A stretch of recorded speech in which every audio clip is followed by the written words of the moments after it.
What up, guys? Let me turn this down real quick. Oh shit, that was loud. Should have done that beforehand. What up, guys? This is Mooks of the West, aka, part of the channel Geeks of the West. And today I'm here to talk about Battlefield versus Call of Duty. And before that, I just want to let you know that I am playing America's Army Proving Grounds Beta. It's a pretty good game. It is like the love child of Battlefield, Counter-Strike, and Call of Duty. Like, they had a giant three-way, and somehow, it's the way cats work, basically. Counter-Strike was the female, Battlefield and Call of Duty were the pimp daddies, and you know how that goes. Anyway, and me playing this game, or watching this gameplay that I recorded a while ago, kind of reminded me of Call of Duty and Battlefield, kind of a cross. I'd say the maps of, say, Call of Duty, maybe the bigger maps of Call of Duty and the smaller maps of Battlefield, but probably Call of Duty, and the gameplay of Battlefield, more or less. Maybe Counter-Strike even. So, it's a good game, and I suggest you guys buy it. But now I want to talk about, like I said before, Battlefield versus Call of Duty, because those are the two biggest shooters that are available across all consoles. So, I shall begin. I love Call of Duty and I love Battlefield. I'm not going to tell you which one I prefer yet, because I guarantee if I do, somebody will click off, even though there's probably not that many people watching, but whatever. See, Call of Duty, as far as sales go, Call of Duty has it in the bag. You can argue and say they have more, Call of Duty has more titles out, but if you really think about it, they have about the same amount of titles that actually count, that people actually play. But yes, Call of Duty does have more titles. Call of Duty does have better selling games. Their sales are a lot higher, and as far as I'm concerned, better, because EA Games kind of made it a little complicated to sort of sign in the Battlefield with the whole Origin thing. I think that's one reason why. And I don't know, there's a lot more to go through in order to play Battlefield, and the games are a lot longer. You can last easily, depending on what game you play, to 15 to 30 minutes, give or take, depending on who you're playing with, how many people you're playing with, what you're playing on what map. So that's how that goes. And then for the most part with Call of Duty, you just put it in, depending on what you have. Yeah, you have to download it, install it, depending on what you have. Even on the Xbox 360, you had to download it. So for those people from the last generation that would talk about whether or not the PS3 or Xbox was better, I've had to download games for both fucking consoles. So I think, you both need to shut your mouth. Basically. But for the most part with Call of Duty, you pop it in, and you're ready to play. A match will last 5 to 15 minutes at the most, but on average, they're about 8-10 minutes. And that's the truth, whether or not you are willing to accept that. So you can argue that all you want, but you can look it up. You can buy both games right now. Okay, before you argue, buy both games right now, pop it in, and then tell me which one is easier to play. I'm sure Battlefield elitists will argue that their game is much easier to play. Much easier to play. Pop it in, whatever. But it's not true. It really is not true whatsoever. No matter what way you slice it and dice it, no matter what game mode you play, it's just not true. Even the basic combat match or whatever between a couple teams, like 3-4 teams max, I think.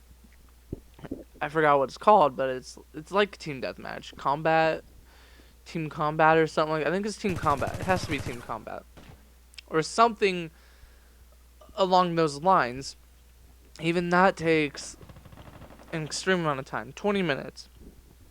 Me and my buddy were playing at his house on his PlayStation 4, and every time we went through a match, we'd hand the controller over and let, because each match was so long.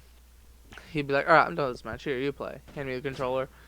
Play that match. Be like, all right, I'm doing this match. Here, you get it. Go play. And that's basically how it went. So it confuses me when I hear people say that Battlefield is a much quicker game. And don't get confused when I say quicker game. By quicker game, I don't mean the duration of the actual match. I mean the fact that when you play Call of Duty game, you go in to just play and shoot some people. And that's the thing, is that they're both two completely different shooters. Call of Duty, whether or not you agree with it, is an arcade shooter. As much as you would like, as much as you hate that term, if you do hate that term, or as much as you don't want to admit it, it's an arcade shooter.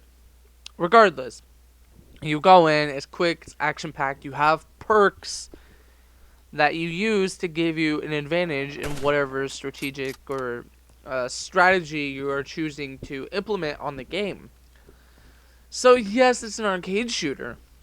And when a lot of people, when they hear arcade, they get this negative taste in their mouth, and like, it's not an arcade, you can't hit an arcade and play. Like, no, you don't understand. By arcade, I mean quick and action-packed. I'm not saying it's a rail shooter. That's what you're thinking of when when you get the nasty taste in your mouth, is you think of a rail shooter, and that's just not the case. It's an arcade shooter because it's quick, and it's meant to be quick. It's meant to just go in and blow shit up. And yes, you can be strategic with it. However, this is where kind of a gray area comes in between both games. So Battlefield, it's more or less a war simulator in a way. I mean, I wouldn't necessarily call it war simulator because it takes a lot of bullets to kill people, more so than Call of Duty does, or at least it feels like it feels heavier. So I mean, that might be how real war is. It might be more realistic compared to Call of Duty. I don't know. I can't say because I'm not a veteran, and even if I was a veteran, I've never been in any sort of combat situation. So the heavy feeling that you feel in Battlefield could be very realistic because it kind of makes sense. I've shot guns before. And I'll say I know shooting guns and actually being in a combat situation are two different things. On top of that, when I shot the guns, I wasn't wearing any sort of armor, the uniform that they wear, no helmet, boots, backpack, all the equipment that, soldiers wear. I wasn't wearing any of that. So I guess in a way, I don't know how realistic it is, but to me, it just makes sense. And guns are kind of heavy. They're not necessarily light. Even any submachine gun isn't light. So there's that. The first gun I've ever shot was an SKS. I was in like 5th grade, and that thing had an immense amount of kick. I own a 20 gauge shotgun.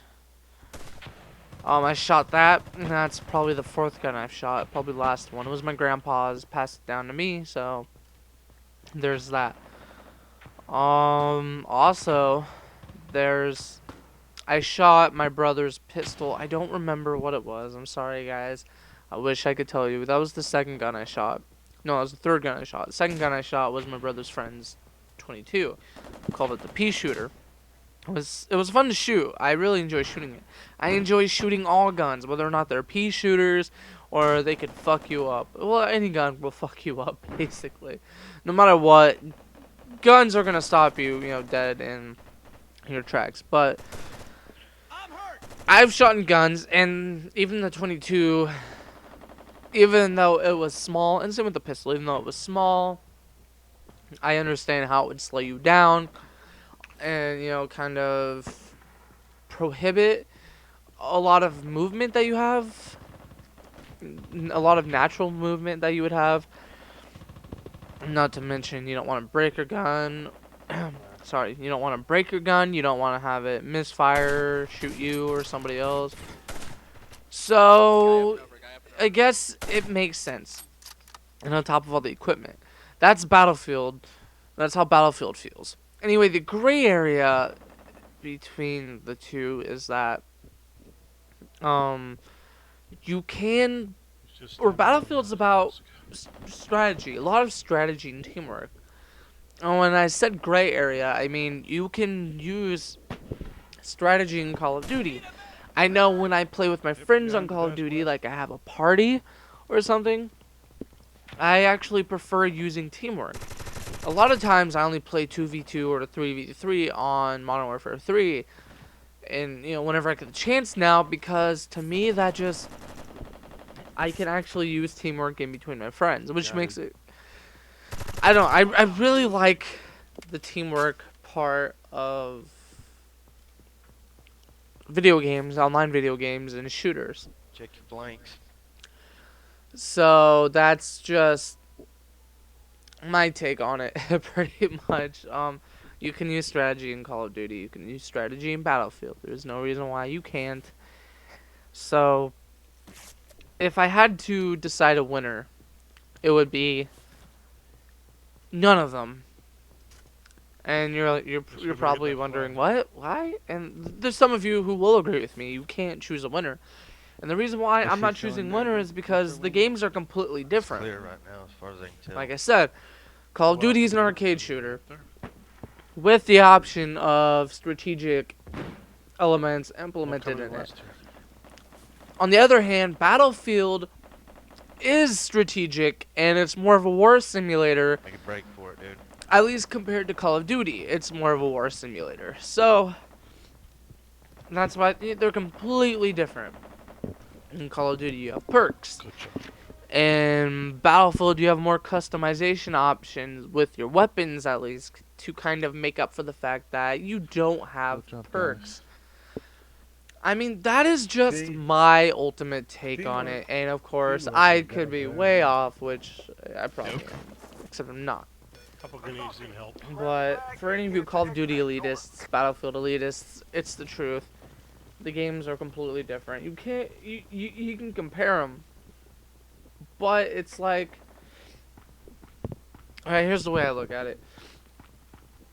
You have, this is what you have. You want to eat. Okay, you have food, which in this case will translate into video games. You like food. Video games, okay. That's what it is.